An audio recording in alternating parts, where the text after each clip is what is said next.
Oke kawan-kawan, jadi ini berhasil ya kita nyalakan suaranya tanpa tone control ya. Jadi ini adalah power supply atau ampli dari Polytron ya kawan-kawan, Polytron. Ini cukup lama saya simpan dan dulunya itu rusak ya. Dia suaranya tidak keluar, walaupun ada itu kecil sekali ya. Dan saya hari ini akan kita perbaiki lagi ya untuk power supply dan ampli ini seperti apa. Ini nanti jika sudah bisa hidup, ini akan kita sedikit upgrade ya, seperti biasa untuk elko besarnya.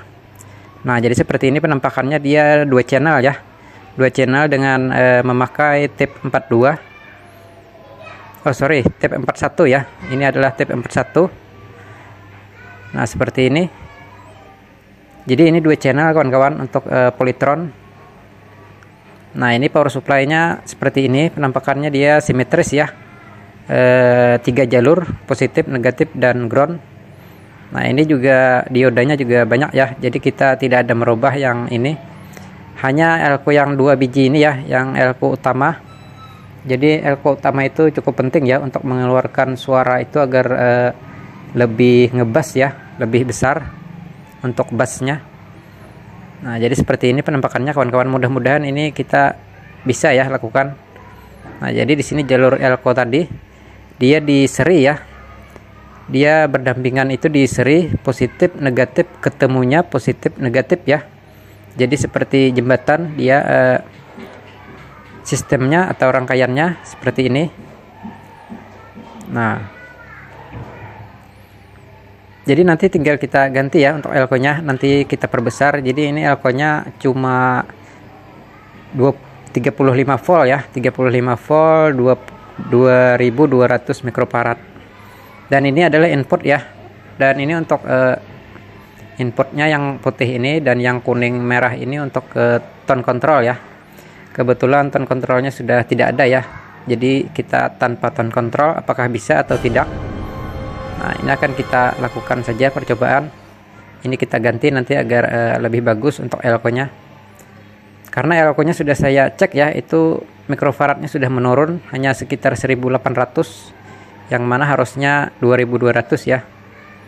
Ini untuk fatnya, untuk regulator. Jadi seperti ini. Oke, sebelumnya kita cek dulu ya, kita hidupkan dulu dan cek tegangan apakah keluar atau tidak. Mudah-mudahan dia keluar ya. Nah jadi seperti ini tape 41, dan ini cukup panas ya kawan-kawan, biasanya makanya heatsinknya itu dibikin besar ya dari pabriknya. Nah dia ada 2 ya, 2 channel.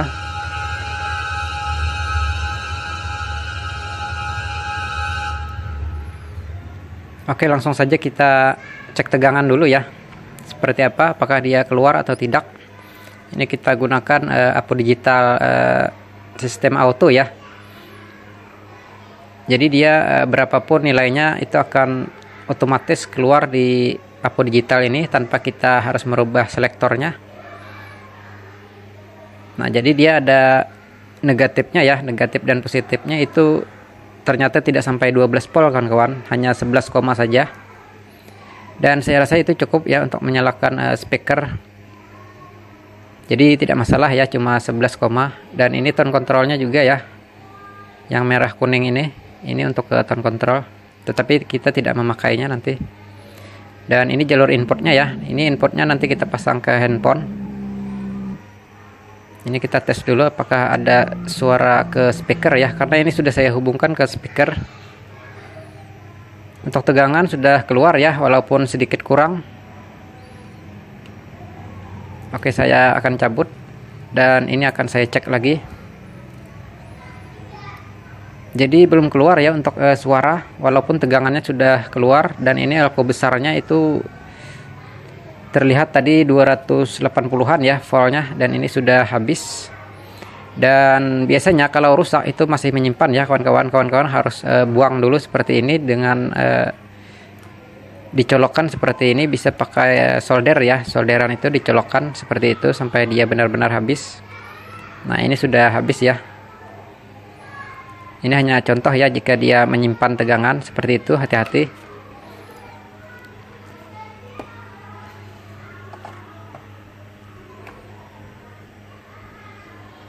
Nah, jadi ini sudah keluar ya tegangannya, tetapi tidak suaranya belum keluar kawan-kawan.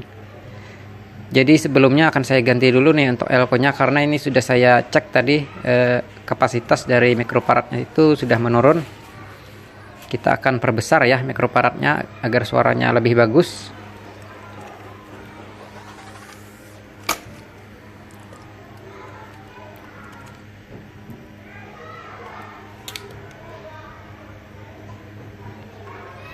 Jadi ini cukup lama ya kawan-kawan, sekitar 1 tahunan saya simpan.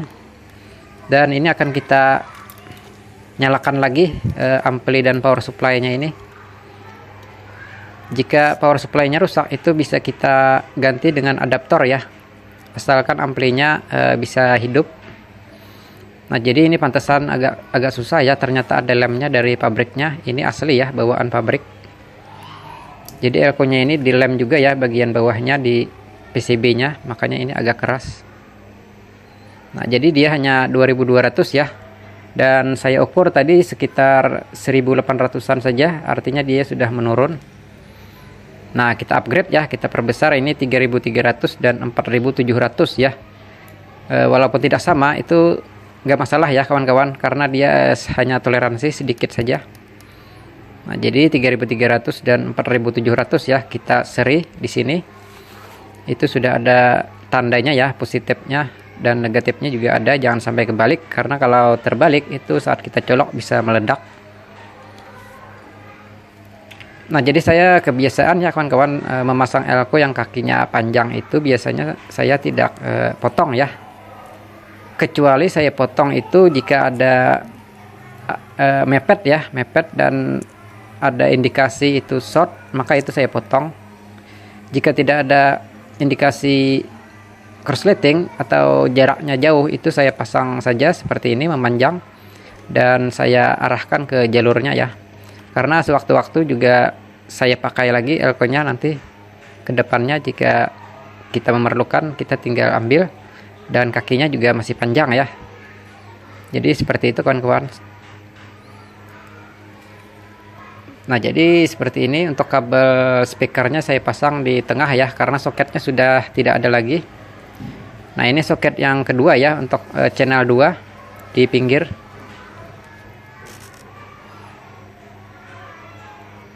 Nah, setelah saya cek ternyata ini kawan-kawan. Nih. Ini tip 41-nya ya. Tip 41-nya salah satunya itu rusak ya, atau sudah short. Kita buktikan saja seperti ini. Nah, kita cek untuk yang tengah itu ground ya, atau ke body. Nah, dia kiri kanan itu nyambung kawan-kawan, dia kiri kanan nyambung walaupun ke kiri atau ke kanan. Nah, kita bandingkan yang bagus ya, ini kan kita ganti. Nah, kiri kanannya itu tidak nyambung.